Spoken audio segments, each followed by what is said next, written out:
I'm Jay Elias, General Legal Counsel at Dyer-Lake Funeral Home in North Attleboro, and welcome to this episode of Live and Learn, a series of programs designed to be informative, educational, and upbeat, and always intended to enhance and encourage our personal wellness and awareness. This episode, it's all about numbers.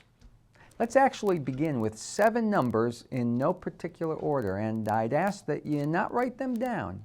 Just try and remember them.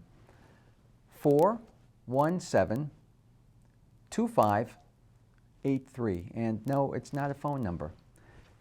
417 2583. The date and time, your birthday, your social security number, your weight, your home address, zip code, your phone number. What's the temperature inside? What's the temperature outside? How many steps have you walked today? How many calories in your meal? What page did you leave off on in the book you're reading? And what channel number is your favorite program on? There are whole numbers, integers, fractions, real numbers, complex numbers, rational and irrational numbers, prime numbers. There are positive numbers and negative numbers. That last one's something of an interesting concept in and of itself. Negative numbers. Negative numbers have a value less than 0. So if we think of 0 as meaning nothing, as in you have 0 cookies in the cookie jar, then you have none. How could you have less than none when it comes to numbers? But then again, if the temperature outside is bitterly cold and it could be below freezing, let's say -5 degrees, then you have a negative number. A negative bank balance means that perhaps money's been overdrawn. So it seems that numbers can be less than nothing, so to speak, and therefore negative. There are numbers that hold special significance for people as well, whether it's their birth date or anniversary date, or the numbers in their children's birthdays, or maybe it is their house address. They swear by their lucky number, whether they're at a casino or picking a lottery ticket, or sometimes getting a new license plate with a preferred number. Quick, think of a number between 1 and 10. Was it 7? Researchers have found that when asked to think of a number between 1 and 10, a majority of us will think of the number 7. The number 7 is usually the overwhelming favorite, but why is that? It seems that the number 7 enjoys a long history of positive associations across many different cultures. In fact, if you start looking for reasons why 7 is so popular throughout history, across cultures, you'll find that the number appears frequently. There are 7 days in a week. How many colors in the rainbow? 7. There are 7 continents, 7 wonders of the ancient world. How many deadly sins are there? 7. There's also a powerful connection between the number 7 and the religions of the world.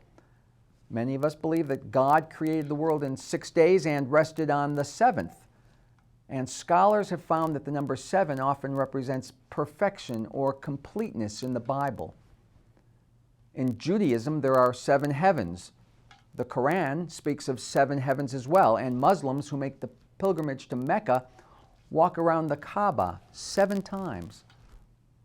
7 is said to represent the largest number of objects people can recognize without having to count them. Beyond that, say 8, 9, or 10 items, and most of us have to consciously count or group them. When we see 7 items, we can pretty much readily identify that there are 7 of them. For the Chinese, the number 8 has long been regarded as a lucky number. It's been said that the pronunciation of the number 8 is similar to the pronunciation of the word meaning to prosper. And if you turn the number 8 90 degrees on its side, it resembles the symbol for infinity in math or eternity in philosophy. And you can effectively slice the number 8 in half vertically or horizontally, and both halves mirror themselves perfectly, suggesting perfect balance. The 2008 Summer Olympics were hosted in the capital city of China, Beijing. And given the affinity for the number of 8, the opening ceremony for the 2008 Games was begun on August 8, 2008, 8/8/08, at 8 o'clock p.m. So we equate some numbers with good luck and others, well, not so much. Arithmophobia or numerophobia refer to a fear of numbers, sometimes specific ones, and other times just numbers in general, especially complex mathematical computations. Just the thought of solving a difficult arithmetic equation in school or doing calculations in day-to-day life can cause intense panic in some people. Most common in our country is the fear of the number 13, Triscodechophobia, or the number 666. So if a majority of people would say that 7 is a lucky number, probably just as many would say that 13 is the number to avoid, that Triscodechophobia. Although it doesn't fit neatly into a clinical definition of any specific phobia, in extreme instances it can impact the sufferer's life. Fortunately, though, the fear arises only in certain situations and generally doesn't significantly impair someone's life. And regardless of its scientific classification, Triscodechophobia is ages old. It's often linked to the early Christians. For example, there were 13 people present at the Last Supper, Jesus and the 12 apostles, and some say that the betrayer, Judas, was the 13th person to join the table. But then again, the number 13 is also presented in a positive light in the Bible. The book of Exodus, for example, speaks of the 13 attributes of mercy, the words that God taught Moses for people to use whenever they needed to beg for divine compassion. There's also evidence that number 13 traces its origins to pre-Christian tradition and Viking mythology. Loki is believed to be something of the wily trickster god of Norse mythology, and the 13th god said to have intruded on the banquet of Valhalla, where another one of the Norse gods was killed. And finally, the oldest known reference to the fear of the number 13 can be found in an ancient Babylonian code of law dating to approximately 1700 BC. Those laws were apparently numbered, except the number 13 was omitted. Today, many hotels omit the 13th floor. Airlines sometimes have no 13th row in seating. Some cities skip over 13th Street. And as we all know, Friday the 13th is considered, well, probably the most unlucky day of all for many people. And then there's 666. Most of us are familiar with this infamous number, often cryptically referred to as the number of the beast in the New Testament, and in recent years as the number of the Antichrist. In its various versions, the book of Revelation says, "Here is wisdom. Let him who has understanding calculate the number of the beast, for the number is that of a man, and his number is 666. This is often cited as one of the most debated verses in the book of Revelation because of widespread disagreement over the identification and meaning of that number. The most common line of interpretation is based on the fact that in ancient times, letters of the alphabet often substituted for numerals. Each letter stood for a number. The problem is that there's no clear link between 666 and any one ancient historical name. Attempts have been made to alter spellings and incorporate titles to try to make a multitude of names fit, but nothing conclusive has emerged.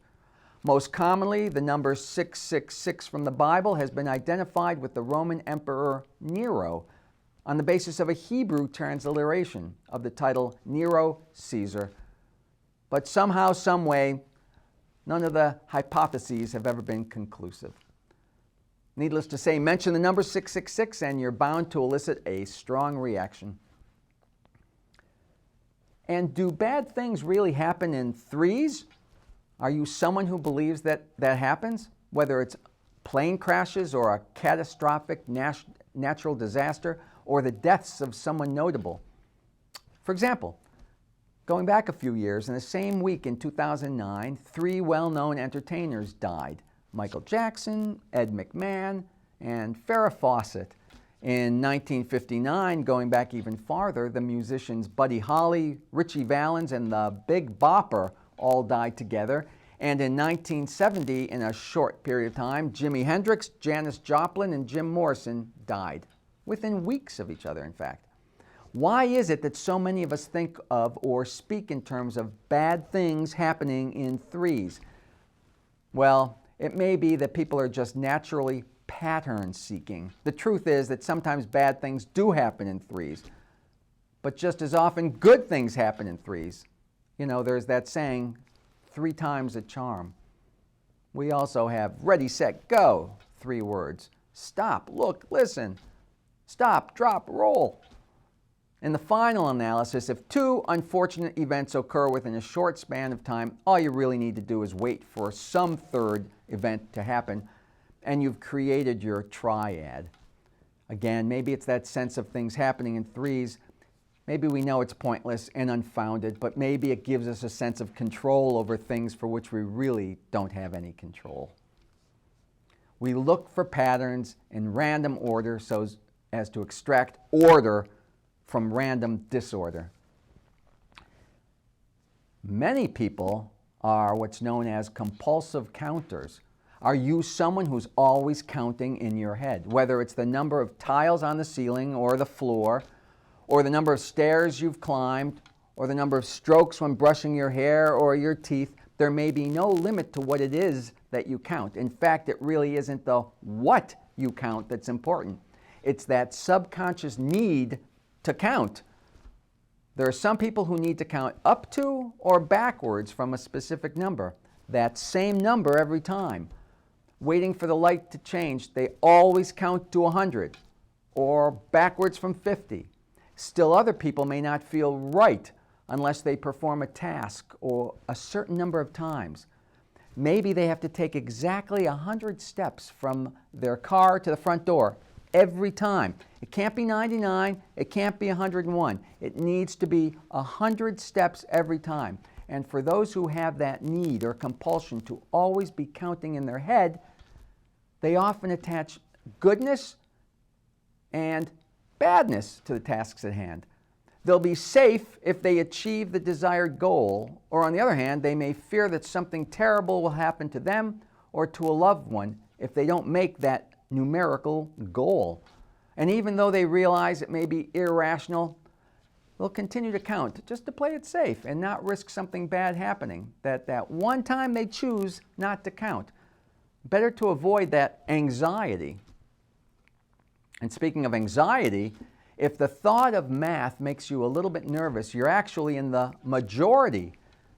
The phrase number anxiety was first coined by researchers in the 1950s, and by some estimates, more than 90% of us actually experience some degree of math anxiety.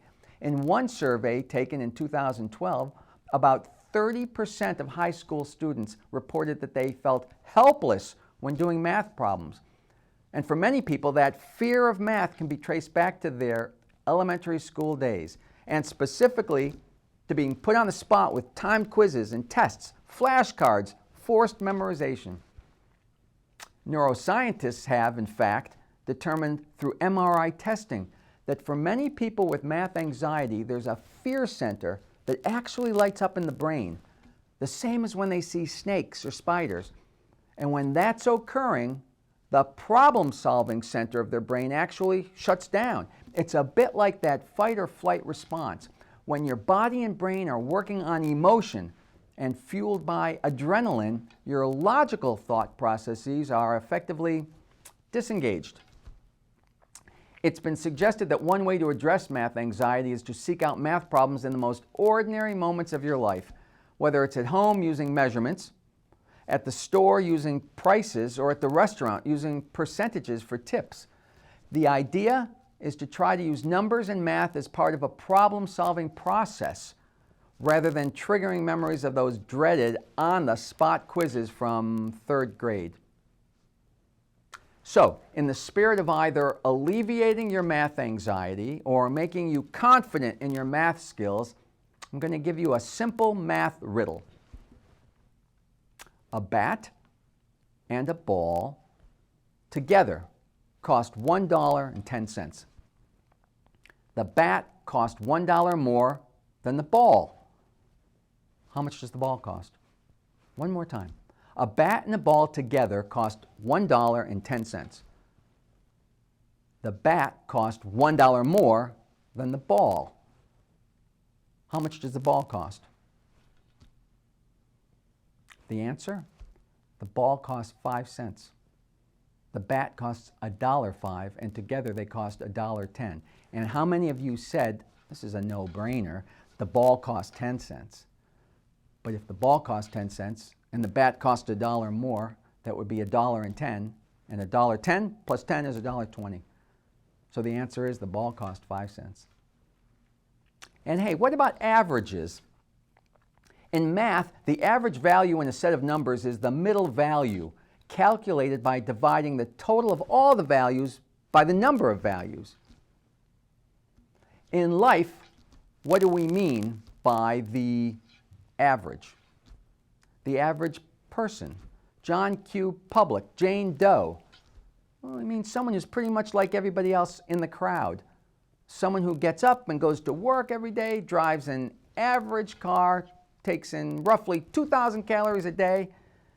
Who is the average American? Well, a fascinating study into self-perception found that 55% of Americans think they are more intelligent than the average American, a sort of self-defeating statistic that, in other words, means the average American thinks they're smarter than the average American. Think about that. The poll also found that just 34% thought that they were of equal smarts as everyone else, while a brutally honest 4% said they felt less intelligent than most people. And speaking of averages, according to the Environmental Protection Agency, the EPA, the average American will produce approximately 28 pounds of trash each year from aluminum cans, 77 pounds of trash of plastic bottles and jars, and 77 pounds of cardboard product, and sadly, the average American will produce more than 200 pounds of food waste every year. It also seems, speaking of numbers and averages, that about 1/3 of us average Americans don't know our neighbors all that well. 31% of us don't know our neighbors' first and last names.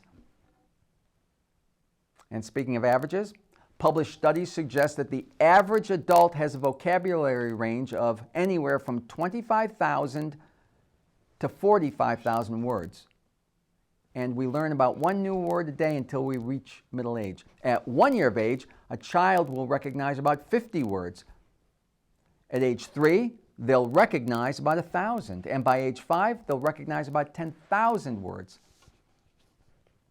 And speaking of averages, are you familiar with the concept of the wisdom of the crowd?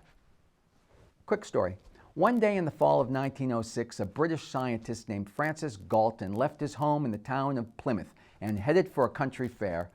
On that particular day, what Galton was curious about was livestock. It seems he was captivated by a weight judging competition. A fat ox was on display, and the crowd of onlookers could buy a ticket to guess the weight of the animal after it had been slaughtered and dressed. Farmers, butchers, and everyday people were among the 800 or so who tried their luck. The best guessers were going to win prizes. And after the contest was over, Galton collected the tickets from the event organizers, tallied up the values of the guesses, took their average, and suspected that they'd be far off the mark when he did so. But nothing could be farther from the truth. The average of the guesses was 1,197 pounds, and the true weight of the slaughtered and dressed ox was in fact 1,198 pounds. An example of how the wisdom of a group of people, the crowd, can often be smarter than the most knowledgeable single individual. The average guess of a crowd who estimates the number of jelly beans or gumballs in a jar is almost always accurate. It seems that when people in a group make independent estimates, individual errors and biases are quickly compensated by contrary opinions. So the system is self-correcting and no one person controls the outcome. For crowds to be wise, they need to be diverse, and each person's opinion must be independent and free from the influence of others. And clearly, the larger the crowd, the more accurate the average of the guesses will be. The wisdom of the crowd. And numbers and crowds, from 10,000 BC through the early 1800s, the human population on Earth stayed below 1 billion. By the 20th century, population totals soared, more than doubling between 1920 and 1980 alone. That's from fewer than 2 billion people globally to almost 4.5 billion people in just 60 years. The U.S. Census Bureau's international database found that the world population then increased by more than 50% in the next 32 years, between July 11, 1987 and 2019. And according to the United Nations, the world's population is expected to increase by another 2 billion people in the next 30 years to about 9.7 billion of us in the year 2050. And if you're keeping track, by 2050, it's estimated that 1 in 6 people in the world will be over the age of 65. That's 16% of the world population. Any chance you remember your Roman numerals? Roman numerals originated in ancient Rome, as the name suggests, and there are 7 basic symbols, again 7. I, V, X, L, C, D, and M. And the numerals developed out of a need for a common method of counting, essential to the Romans for communications and trade. Counting was impractical once you reached 10, and so this counting system was devised, based on a person's hand. But I'll bet you didn't know that the Roman numeral 1, signifying the numeral 1, referred to one finger. And the V for 5 represented 5 fingers of the hand, specifically the V shape formed by the thumb and forefinger. And the X for 10 equaled 2 hands, and X could be found by touching the 2 V's at their points. But because there was no symbol for 0, no way to calculate fractions, those limitations hindered the ability to develop a universally understood math system, and so Roman numerals gave way to the more versatile Arabic or Hindu numerals, where each number counted for itself, and they were read as a single number in sequence, 435. Here's a question. Can't fall asleep? Does counting sheep work? Well, there were a slew of explanations as to the origin of why people began counting sheep to fall asleep. And one of the more popular beliefs has to do with shepherds in medieval Britain. It's said that when shepherds used communal grazing land, they were obligated to keep a head count of their sheep each night. So before they went to sleep, they counted their sheep to ensure they were all accounted for. But the more relevant question now is, does counting sheep to fall asleep really work? And the short answer is, you might want to find some other way to fall asleep. While engaging the brain in a relaxing, repetitive task slows the mind, it's been found that counting sheep is really not one of the more effective means. Researchers have repeatedly put it to the test and discovered that those who pictured such things as running waterfalls and waves at a beach fall asleep more quickly than those who are counting sheep. And actually the most effective means? Breathing techniques. Are you familiar with Rubik's Cube, that classic puzzle invented in 1974 by a Hungarian architecture and design professor? It consists of 27 smaller cubes arranged in a colored 3x3 grid. A cube starts out in its solved configuration, and through rotation, it's scrambled, and the goal is to again rotate the faces and return to the original solved pattern, with each side being a uniform single color. For most, solving the puzzle is notoriously tricky.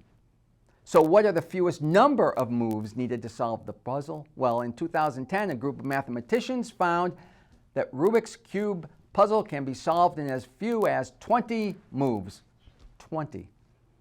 But the truly remarkable number is that given all the potential combinations of color changes and colors, not accurate though, there are 43 quintillion possible permutations. Again, most of them incorrect. That's 43 followed by 18 zeros. And think about this, working memory. Working memory is the capacity to hold amounts of information in an active, easily accessible state, like someone's phone number when they first give it to you, or an address when you write it down. Psychology experiments have shown that our working memory can hold only a limited number of separate items, and that's about 7.